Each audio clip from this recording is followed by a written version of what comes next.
INNS Mapper is an app and website for reporting sightings, surveys and management of invasive non-native species, or INNS, in England, Wales and Scotland.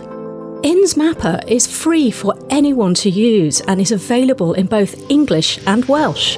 It's a great way to support INNS programmes and coordinate efforts. All data reported to INNS Mapper is open access and available for anyone to use.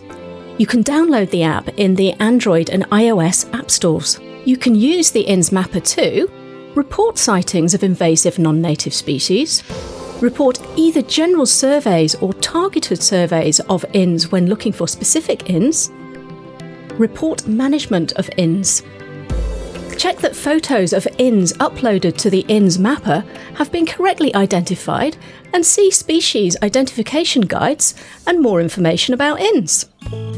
You can also see data that's been submitted and can download data from the INNS Mapper website. INNS Mapper is available in both English and Welsh. To change language, click on More. Scroll down to Language, then select EN for English and CY for Welsh.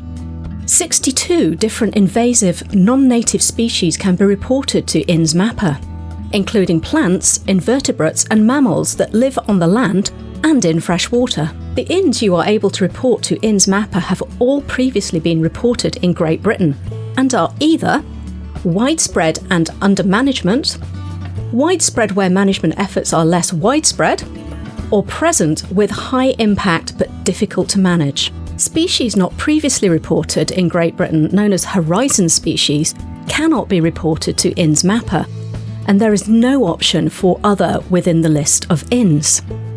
If the species you want to report is not listed on INNS Mapper, please do still report it using iRecord or another reporting platform.